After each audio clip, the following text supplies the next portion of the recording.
3, 2, 1.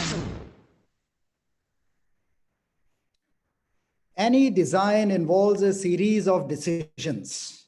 The success of a design depends on how well these decisions are made.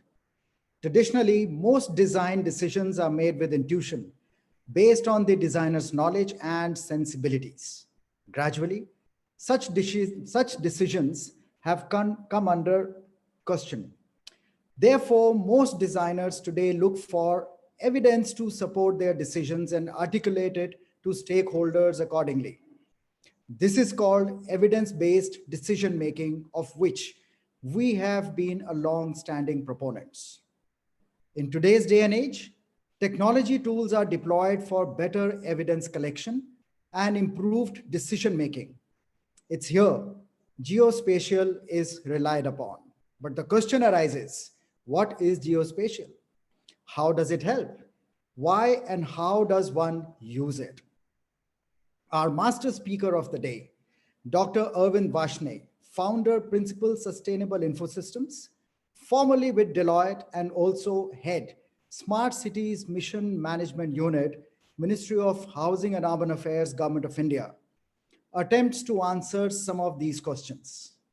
He shares with us some real life stories from projects that he worked on in Australia and India.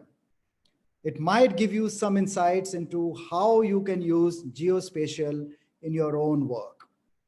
Dr. Varshney's multitude of experience, exposure, and diversity in delivery simply could not happen with a linear thinking.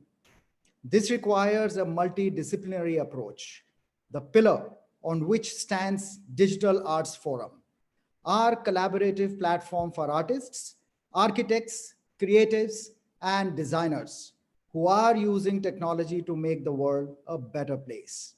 It is the first design and art community that is leading the change for the next epoch, as we find ourselves at the intersection of art, science, sustainability, and design married to technology. Ladies and gentlemen, welcome to Forum Days, the most happening weekday seminars for the creative and designer community. Master speakers from across the world share insights on the cutting edge of design and technology with a brief technology interlude, fireside chat, followed by a free-flowing discussion and conversations. With this, I now request Deepak to run the introduction AV for Dr. Arvind Varshney.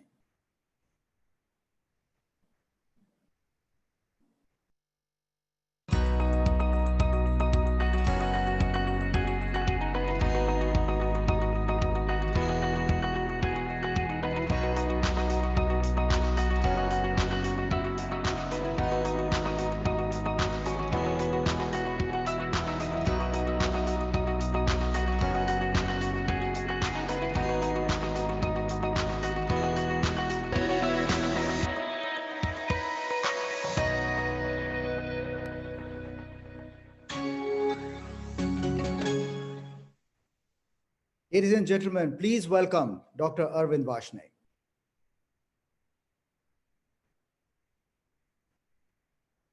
Please unmute yourself, Dr. Varshney. Yeah, can you hear me now? Yes. Good afternoon, everyone, and thanks for the introduction, Gulshan. I'm absolutely delighted to be here today. Today, we'll be talking about how spatial technologies help in decision-making, particularly in the area of urban design and planning. I've been working in this area of geospatial and urban development for about 20 years. I'm an architect, and after practicing and teaching architecture in the earlier part of my career, I moved to consulting in sustainable urban development. So currently I run a small boutique consultancy in the area of spatial intelligence. And I'm also an advisor at the Ministry of Housing and Urban Affairs with an office at National Institute of Urban Affairs. Look, design is no longer the domain of, I'll also share my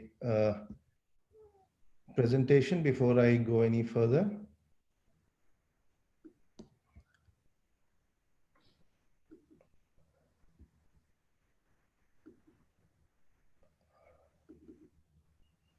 Are you able to see my screen?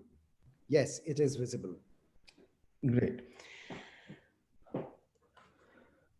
So look, design is no longer the exclusive domain of architects and fashion designers and designers of several other shades. Largely due to Apple's unprecedented success, design has become something very fashionable to talk about in business development narrative. Now, business gurus like Roger Martin, institutes like Stanford D School, and consultancies such as the Big Four have all helped spread the gospel of design thinking. But what they've also done is broken down the design thinking into step-by-step framework. Now, at the heart of all these frameworks lies the decision-making process. And this is what we are talking about in our next few slides. How do we make decisions? To understand this, let's take a look at the decision-making process. Now, any decision making typically involves a four-step process, which begins with finding facts. Now, as an example, I'll share my own story from a few years back when we had to decide which family car to buy. Now, I got into deep research and looked at tens of different cars and found out details about their speed, acceleration, torque, brake, price, all those sort of things. And then analyzed all these facts, all these details against my own priorities, my own preferences, what I thought my family needed. And I shortlisted three cars at that time. And if I remember correctly, these cars were Evoque, Q5 and X4. So this was good, 2 weeks worth of research. And then I proudly took the outcome of my research to my wife, and she looked at it, and to put it mildly, she just told me that I didn't have that kind of money in my account to buy any of those cars, and I didn't earn enough to repay the loan if we wanted to finance them. And she also told me that she already knew which car to buy and which was best suited for the family. So this was the third stage: communicate and understand. And I understood her argument. And this is probably the most important stage of any decision-making process. You communicate and you understand the aspirations and requirements of whoever you are designing for. And then based on that, you make decisions. So the decision was made that Toyota's Prius, a hybrid car, was the one that was to come in our family. And it was environment friendly. It was much cheaper to buy, cheaper to run. So we ended up buying that car. Now, if you look at these four steps, these actually represent a hierarchy often referred to as DIKW. So where D stands for data. So all the details that I collected about the cars, from price to speed to torque, everything that was data. And when you apply the context of your requirements, when I applied the context of my requirements onto this data, it became information. And then the knowledge was, I learned that I didn't have enough money, I wasn't earning enough, and the fact that, Prius was an environment-friendly car, and that's what we really needed. That was knowledge. And the wisdom, of course, was I accepted without any further resistance, and we bought the car, and the car served us for many years. Now, as Gulshan earlier said, that we really need to understand that any design is a series of decisions, and the success of design depends on how well those decisions are made. And as designers are being asked to support their decisions with evidence, they are increasingly looking for new tools and new ways of finding that evidence to support their design decisions. So when it comes to designing cities and built environment, evidence-based decision-making assumes even more importance because it affects lives and livelihoods of hundreds and thousands of people over several decades. Now, geospatial is what they now rely on these decisions. So I'll be talking about some of the examples, some of the stories from my work. But in case you don't understand what geospatial really means, well, it's a general term that is used to describe technologies that address data that has geographical content attached to it. Now, geographical content is, it can be a street address or a location on the surface of Earth in terms of latitude and longitude coordinates. And spatial technologies, they involve collection of data, management of data, and analysis of such data. And in plain English, and probably an oversimplification would be that output of geospatial technologies is usually in the form of some kind of a map. It could be a 2D map, it could be a 3D map. And as they say, a picture is worth 1,000 words. Now the new axiom is that a map is worth 1,000 pictures. Now, humans have evolved to understand maps better than other forms of information. And hence they are, they can make better decisions with these maps. To understand this a bit better, let's play a simple game. It's a 2-minute video that I'll play in which Dr. Peter Wishton, a professor of psychology, he has PhD from Cornell, he will conduct the game. So just give me a second to switch to this video.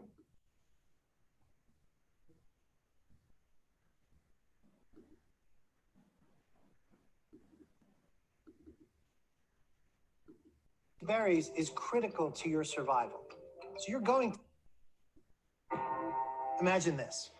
You're an early hunter-gatherer, starting your day searching some bushes for berries. Getting these berries is critical to your survival. So you're going to check the bushes, even though you know an important fact. There are lions hiding in some of the bushes.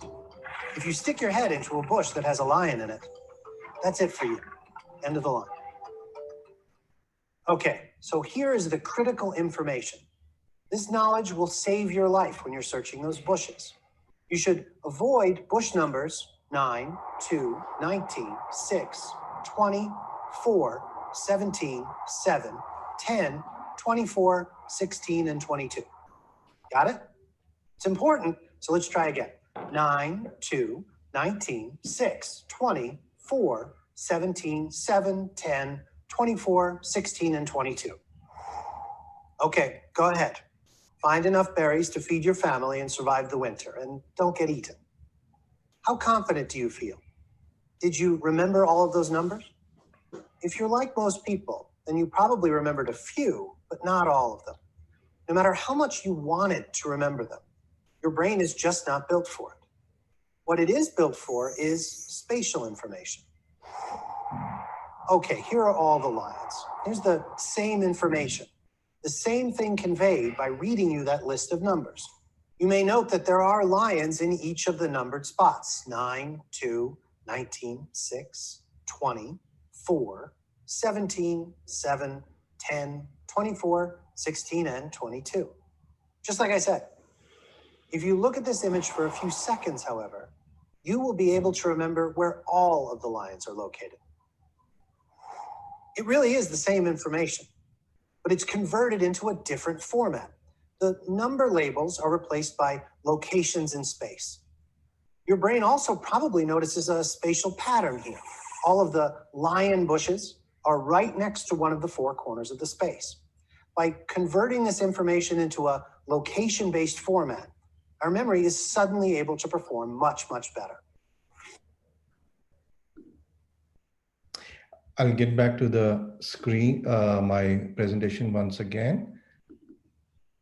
And so, because we understand spatial information, spatial mapping much better than numbers, we can retain that, we can understand that better, and therefore we can make better decisions.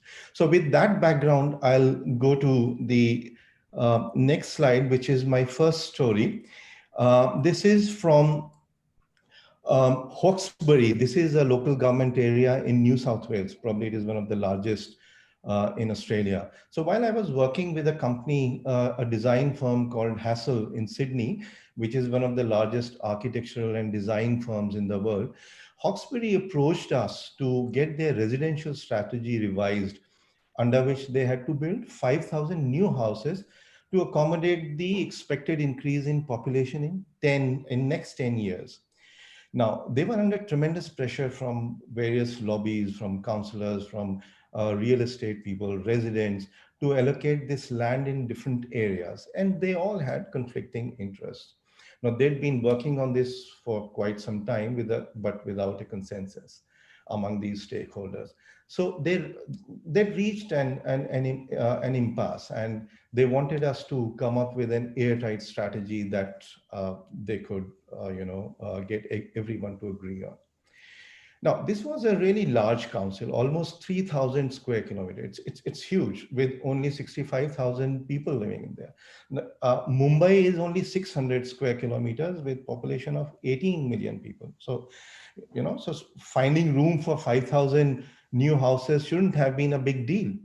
But this council is also very highly constrained land, which means it is plagued with, bushfire hazard, flood hazard, unsuitable soil, vegetation and protected areas, etc. So we couldn't find a single hectare that didn't fall under one of these constraints. So what we did was we mapped all these constraints, these bad things. And then we also mapped opportunities or good things which were available there. For example, transport network services such as piped water supply, sewers, electricity, schools, hospitals, etc. So these are all good things that we mapped. And then we divided the entire council in squares of 400 meters by 400 on a GIS map. And we aggregated all the good things and all the bad things in each of these squares, and then scored them on a scale of -5 to +5. So all the bad things were on the minus side, good things were on the plus side. And this involved certain amount of weighting as well, as to certain things were more important than the others. And based on that, then we came up with certain, here you can see on the map, there are green areas and yellow areas and red areas. So the red areas are the ones, red and orange are the no-go zones, where these areas are really, strewn with all the constraints and bad things.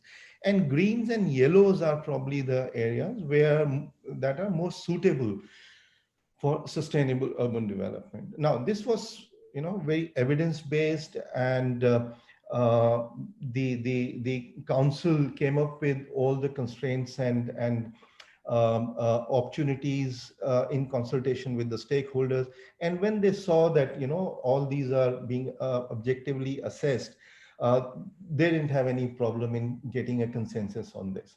So this was one story. The second one comes from Melbourne.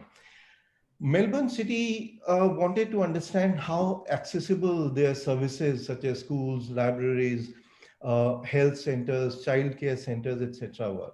Now, they engaged us to develop some indicators for the purpose. Now, two of these indicators we developed that I'm going to discuss here, looked at the supply and demand side of the service.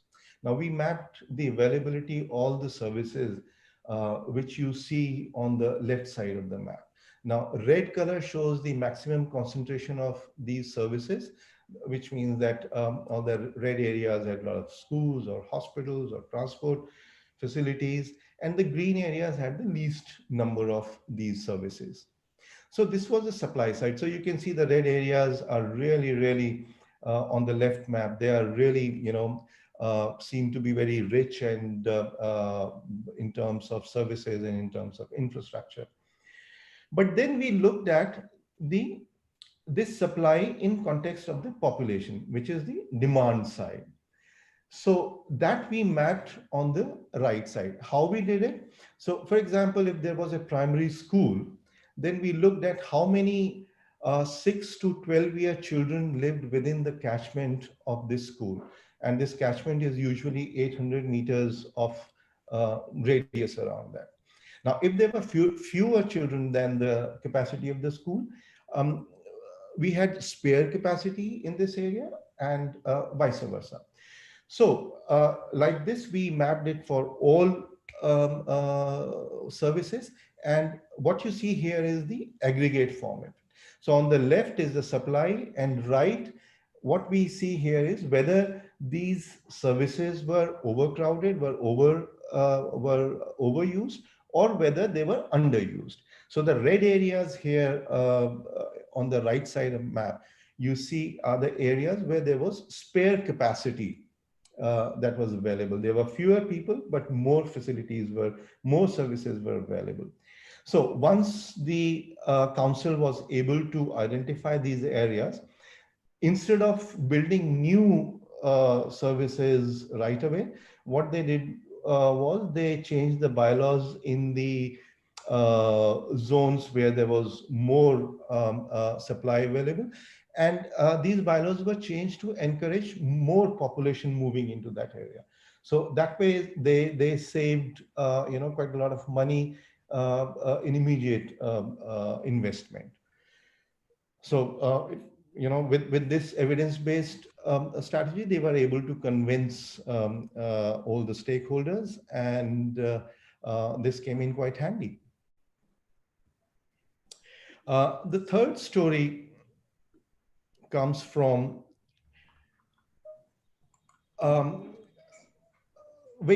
this was an interesting problem, actually. We were asked to design a new CBD, Central Business District in Queensland.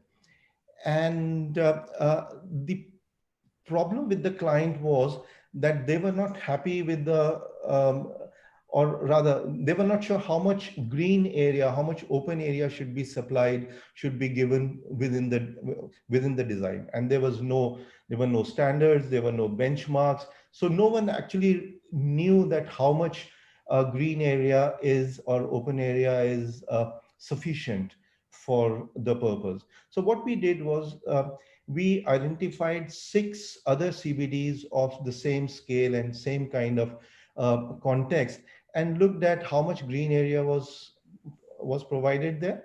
And we looked at the population, and we looked at how much green area per capita, and also how much green area per hectare of the CBD was available there. And based on that, we arrived at a figure which nobody had any issues in accepting. So this was another example of where you don't have existing standards or existing benchmarks. You can very quickly do this kind of exercise and create your own standards. And this was barely a couple of hours of exercise, and this was all done very easily. Moving on from here, the next example is of crime analysis. So I had the good fortune of working with New South Wales Bureau of Crime Stats and Research there. And so I helped them design a project, a system for mapping hotspots of 12 different categories of crime across the state in all the city councils.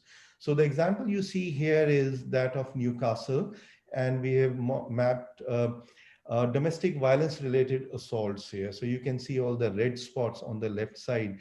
These are really hot spots, big hot spots where the maximum frequency of this category of crime happens. And on the right hand side, you see a few bar charts. So the one at the top shows the frequency of this particular crime category by month. And you can see that November has the highest incidence, highest frequency. I don't know why this happens, but November happens to be the most uh, frequent in this in these kind of assaults. And we also mapped, you know, which day and what time of the day these assaults take place most frequently. And you can see that, you know, Saturday evenings and Sunday evenings are probably the most frequent ones, and that could probably be explained that people get drunk and start abusing their family or spouse. And for some reason, there's a spike on Tuesdays as well, which I really don't remember why this happened. But once you have this kind of information, it is very easy for police to deploy their resources, that where to deploy, what time of month, what time of day, and where they need to go. It becomes really very easy to understand that. And this is what happened here in New South Wales. And the police were quite grateful with that. And other people who used that was real estate people and insurance people also use this kind of information very frequently. This one shows, you know, if sea level rises, what areas will get inundated. So here you can see if half a meter, top left image shows if half a meter of water rises, then certain areas would be, the blue area is the one that will be inundated. And bottom right shows if 2 meter rise happens, then which areas would be inundated. And this will give you a precise idea of what sort of facilities, what sort of buildings, whether old people live there, whether there are schools, whether there are service infrastructure facilities there, and you can plan accordingly for the climate change. Quickly, India, one example from India where I looked at the sex ratio. I was quite surprised that not a single city in North India and north part of India had a sex ratio which was you know, equitable, where men and women were roughly in equal ratio. And you can see in south and south central area, there's so many cities where there were more women than men. So the green dot shows where there are more women than men, these cities, and red dots show where the men were more than women. And the blue dots, there are only a very few where there was a parity. And I have a list of cities actually which you know, which are particularly bad or good in terms of this sex ratio. So Bhiwandi probably is one city where you have 700 women for every 1,000 men. And on the other hand, there are cities, I think Mizoram, not Mizoram, but Kozhikode in Kerala, which has about 1,100 women for every 1,000 men. Although there are different reasons to explain those sort of things, but we can very easily with geospatial technologies, with GIS, it is very easy to map and visualize these sort of things. Another quick analysis I did on COVID. So there has been a lot of discussion around you know, that COVID spreads with density. But when I looked at the data in India, I didn't really find that correlation. So on the left-hand side, you see map where I have mapped the densities of cities.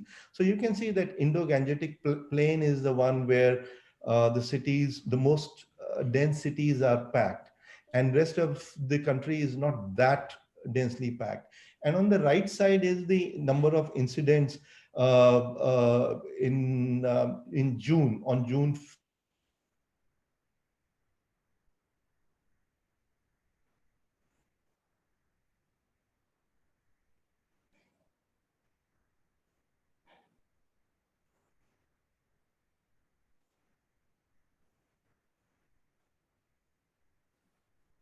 Looks like Arvind is having some connectivity. You can move on to the next part of the. Yep, we'll have him back. So in between, while we wait for Arvind, let me now invite our technology expert, Mr. Wilton Suresh Pangoria, who is the category manager, mobile workstation, virtual reality, data science, strategic growth initiatives at HP.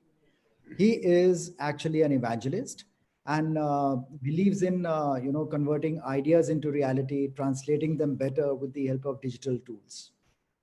He loves to look at the challenges as much as solutions like anybody else, but with a difference.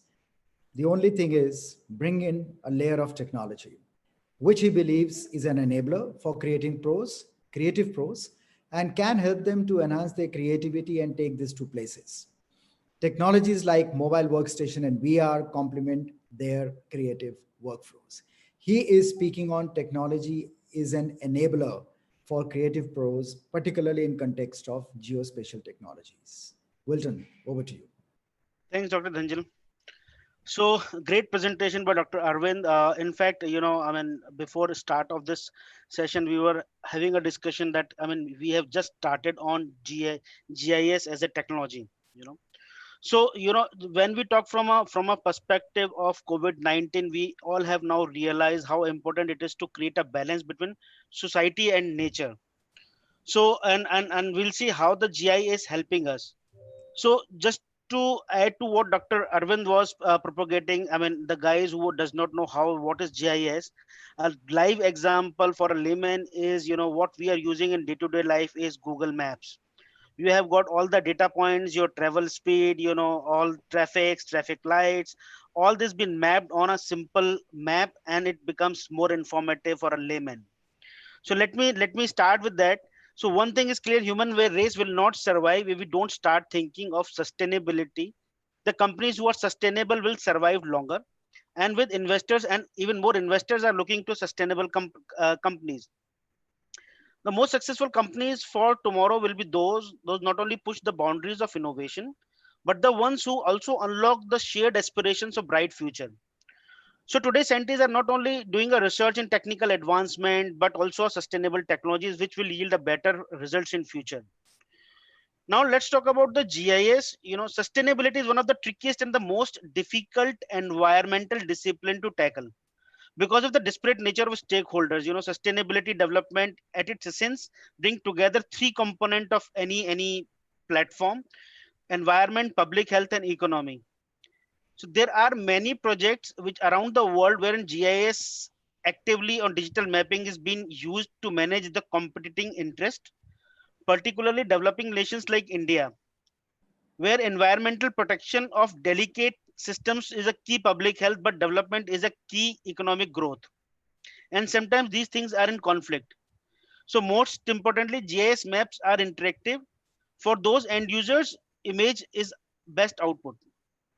So having said that, GIS is getting used in day-to-day life, whether it is at a planning level by the builders or planning level at by the government, state governments. GIS is being used by all the planners, whether it's a department of water, department of irrigation, home security. So you think of a department, or do you think of a project that the GIS is there. Now we are all excited and we talk about GIS, but to run GIS, there are certain applications, and we know all those applications, GIS based applications. But the biggest challenge in GIS applications or GIS data sets are that they runs into terabytes. So think of a scenario that you have a Cartosat or Cartosat satellite data, which runs maybe of Delhi, which is like 100 square kilometer by 100 square kilometer, and you wanted to zoom in per square inch. Believe you me, if the hardware resources are not apt or are not there, it will take weeks to zoom into that kind of a possibility. So the data sets what we have in GIS applications are one of the biggest data sets, runs into TVs, that requires RAM, the huge capacity of RAM, and they are very, very GPU intensive. When I'm saying huge capacity of RAM and GPU intensive, recently last quarter, I did a project with one of the leading government institute of, who is into mapping of Indian territories. And this type of hardware what we have sold, a single workstation which includes 56 cores, 3 terabyte of memory, and 96 GB of dedicated RAM, which is typically about ₹1 crore, a single workstation. So this is the size of hardware what we are talking, and this is the size of data set what we are talking. And that is where if a user does not have a proper tool, of or an application, it is a nightmare for any guy who's using a GIS as an application or datasets as an application, to run on a day-to-day basis. So at even HP, sustainability is the top focus for us, transforms our entire business to drive more efficient, circular, low carbon economy. We also supports and enable partners. We also supports end customers through their most sustainable portfolios and product services what we have. So we are the first one to introduce, ocean bound plastics to use in our workstations. We are the first one to introduce plastic free packaging, cushions, molded pulps, etc. So that's what my take in on GIS.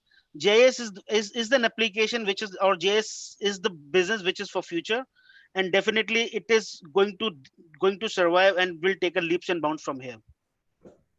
Thank you, Wilton. In fact, Arvind dropped off where you took over.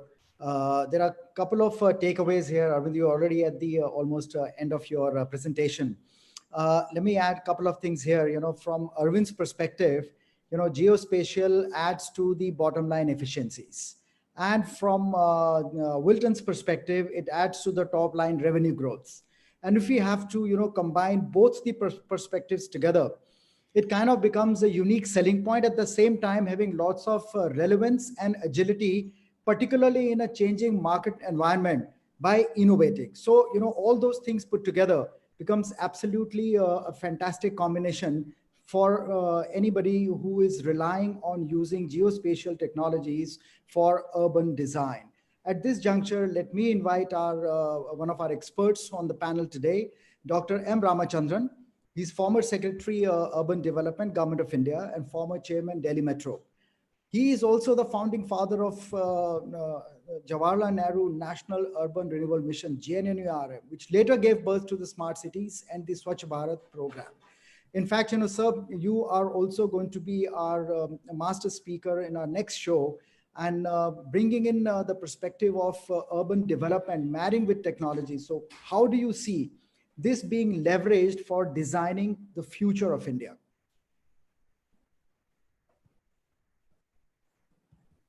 Thank you, Gusharan, for inviting me. This is a little high-end, if I may put it like that. And this is more for, I see it as business decisions. If you're thinking in terms of Indian cities and how applicable this could be, it's basically a question of having the capacity at that end. And we are talking of 4,000 plus cities and towns in India. I always say Mumbai at one extreme and all the small towns which we keep hearing about at the other extreme. Ideally, it should be possible to make use of this, but then I think there are some technical limitations also, as referred to. It's a long journey. There has been some initiative taken to have an urban information system which will facilitate master plan preparation and things like that. But still, we are in a scenario where only probably 1/3 of the Indian cities have master plans. The rest of the 2/3 are still struggling to have a master planning position. So in one sense, I think this is common sense converted into a technical reality. I mean, this is something which people do even in the absence of technology, where there is the right intention. That is what people would do. I don't know whether that should be fully taken away by technology, and should we be totally dependent on a technology-driven state of affairs. And if at all it's found to be advantageous, I think it should be explained to the people in a most transparent manner. It cannot just be that solutions are worked out, and then, pardon my saying, those who have worked out the solutions are no longer in the picture. It is for the rest of the decision makers to explain to the public that this is what technology tells me to do, so I have to do this. Now, I would take some examples like that with the slum dwellers. I mean, if it's a question of locating where rehabilitation project should be in a city which is already very dense and where there are limitations, this may apply to greenfield cities, fine, if that is a requirement, but greenfield cities won't have that type of requirement. The requirement is for cities in which there are already people who do not have houses and who want to find houses, or government wants to build houses. So we start with the limitations. It's possible in certain locations only. Then there is also a question of, for such families, there are various factors: distance to the work point, children's education, things like that. So many such factors would have to be factored into while taking a decision. And still, I don't know whether an ideal decision would still be possible, which would decongest the city. So these are the given realities. So I would emphasize this point about cities having the capacity. And unfortunately, when cities themselves do not have the capacity, the dependence has to be on consultants who provide probably solutions. But as I said, those solutions have to be as clear and transparent as possible. I see this, this is the route we have to take, of course, in a certain period of time. But these type of decisions would apply more for certain business decisions. I also was thinking about a metro project, a metro rail project, whether we could apply a concept like this, and then I don't know what is the type of result we will get, and whether there will be takers for that or not. So unless you apply this to some of the given situations and come out with facts and figures as to how relevant it is, I'm afraid I, for one, may not immediately be agreeing with a proposition like this. Of course, my idea is to question it as much as possible and also see it from an ordinary person's perspective. There are certain areas where it has worked well. For example, if you recollect, Gursharan, we had that project from Haryana where school locations were being decided based on this type of availability of data. That is good, but that is only for a limited segment. There will be various situations where people need a schooling facility as close as possible. So we can move to another regime where we have all these figures and then we map it and we decide that vacant land is the most appropriate place, even though it is 3 kilometers away or 5 kilometers away. Then we have to think of the girl student and things like that. So there are situations where probably it will become applicable, but it's a question of first building this into the scheme of things at the lowest possible level in our cities, which I think will take time. If there are organizations and bodies who would like to partake in this process and make some sacrifices and build this into the system, I think that will make a big difference. I also recall some of them who have worked in the urban sector probably would now be able to say, I'm not that actively into it. The dependence on technology, that is, at that time it was the space organization one had to be dependent. Now it has changed to a certain extent, I think. So, and also the second speaker referred to about the huge limitation in terms of hardware, if I got it right.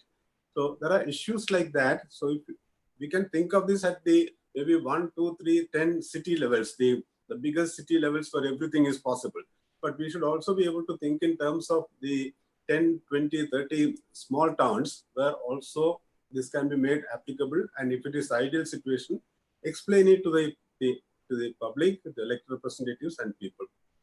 That's the only intervention I would like to make at this stage. Thank you. That's really nice. In fact, this opens a couple of areas, both for from the planning perspective as well as technology. So let me first ask Wilton's reaction on what Dr. Ramachandran just said.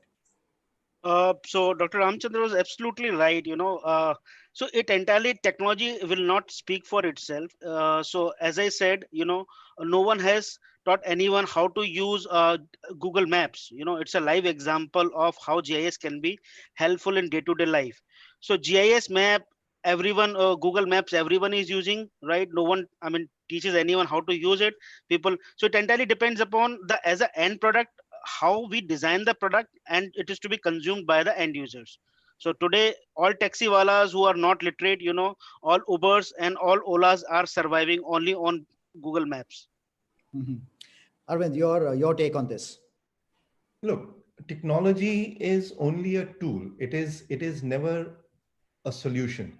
So it's like a hammer. You can use a hammer to join, two pieces of timber together with a nail, or you can use the hammer to tear the two, timber pieces which are joined apart. So it depends on how you use it. And right in the beginning, I referred to that hierarchy, DIKW, where W stood for wisdom. So wisdom is where the human element comes into play.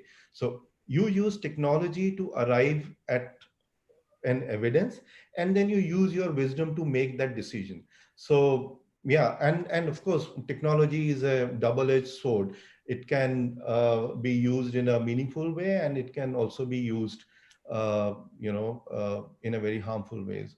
And we've seen that throughout the history, every technology from nuclear to all other technologies, they've been used in both ways, in good ways, in bad ways.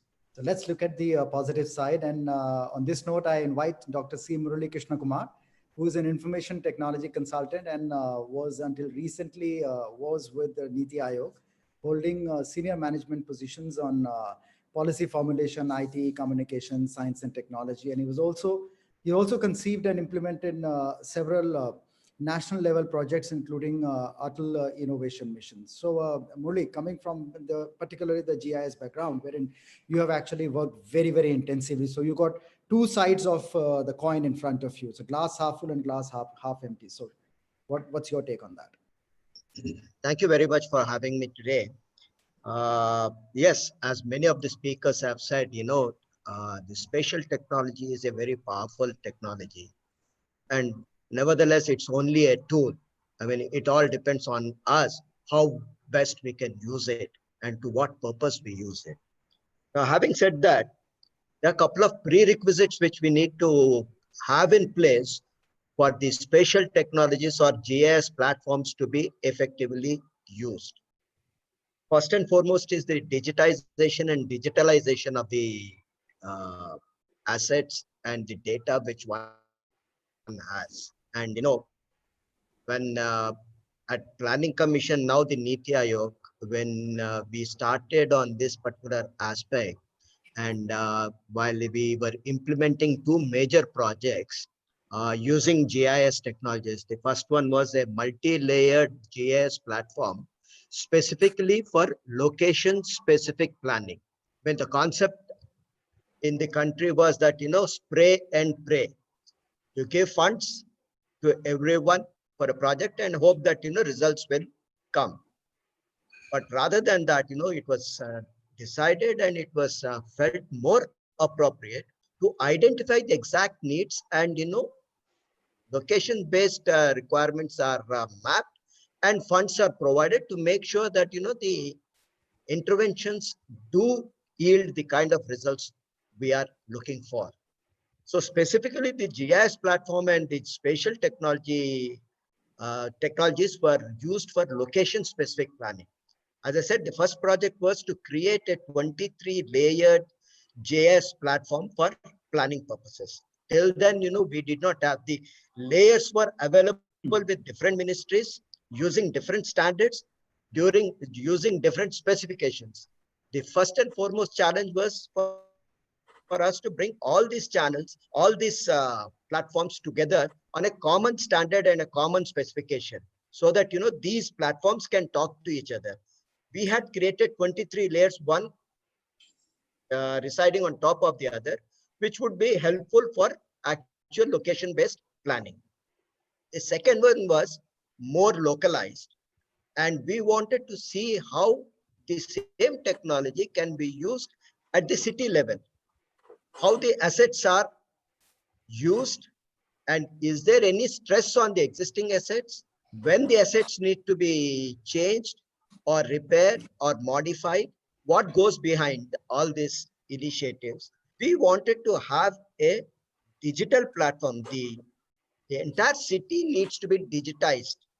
That was not available. So, we took up the program for digitizing 6 major cities at that point of time. It was, I think, during 2006 to 2010 period. The 6 major cities, were taken up: Hyderabad, Chennai, Bangalore, Bombay, Ahmedabad, Delhi, Calcutta. And, we created the digital maps of these cities and then, mapped 5 assets of 5 different service providing departments of the state government, like, sewage lines, water, electricity, those kind of assets were mapped onto the digital city maps and used for deriving knowledge and wisdom, and where the interventions are required, and how best we can do it. Today these data points are all available, but they are all stored in big ledgers, and you need to have the person who has actually gone through all these ledgers, who knows where what is available for him to decipher. But if you have all of them digitized, it is available, anybody can use it.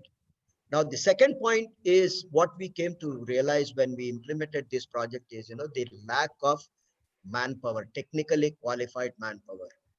I mean, there's a very big need for us to bring in the GIS and spatial technology education into the curriculum. Yeah. And, train them. That was a second point which was missing. So, various initiatives were taken up to make sure that, these things are all put in place so that, we can reap the benefit of So as it appears, it looks like there is hardly going to be a life which we can think in absence of geospatial technologies as we move forward. Precisely. At this moment, there is also, I mean, the field is such specialized that it's not very easy to either grasp or otherwise get to hold on to the tools. That's exactly one of the questions which has come from one of the participants, that the geospatial is inexpensive and costs almost up to ₹1 crore for a system. Is there an economical approach done towards bringing this technology or products to the designer at an affordable cost? Wilton. Yeah, so as I said, that's the top thing I was talking about. I mean, typically system it's so first you need to identify your need. What is the size of data you are going to work upon? Is it 100 square kilometer by 100 square kilometer, or maybe up 500 meter by 500 meter? And what kind of mapping or the layering you wanted to do? Based on that, you can arrive on a conclusion what kind of RAM and what kind of graphics, because these are the two major components which attracts the cost. No, so I was talking about a project which is on a national level, has been driven by one of the government agencies. So I mean, depends upon what data sets you will be using. So there's one more question which May comes. I add something to this? Okay, you want to say? So, look, I don't think cost is an issue anymore. So, current, modern day GIS softwares, they work on regular computers with 8 GB to 6 GB RAM, and usual. Of course, you need on the higher side, on a higher end computer, but not super expensive computer. So, normal computer, 8 or 16 GB. RAM and Intel, good processor, good speed is good enough. Software, there are a lot of software, very good software that are available free of cost in what you call the shared open source software. So yeah, cost is not an issue. There's a lot of data that is available as well. In India, data availability is an issue, but still it is getting better. There is enough available to start working and kickstart your career. Great. So in fact, this is such a vast field, at the same time quite intriguing. A lot of questions come to one's mind that, to start with something basic as mundane as, what is geospatial, then go on to specialization, how to apply, and see how the policy intervention along with geospatial technology is put together, to leverage, and particularly for the way the cities are designed, like the way Dr. Ramchandran mentioned. And obviously technologies are there to help, and your experience across two geographies, which is India and Australia, very well put. So in fact, I would be very much interested in taking this discussion and stretch it for maybe another 10-15 minutes, but the time is always a constraint and we already have overshot by nearly 10 minutes.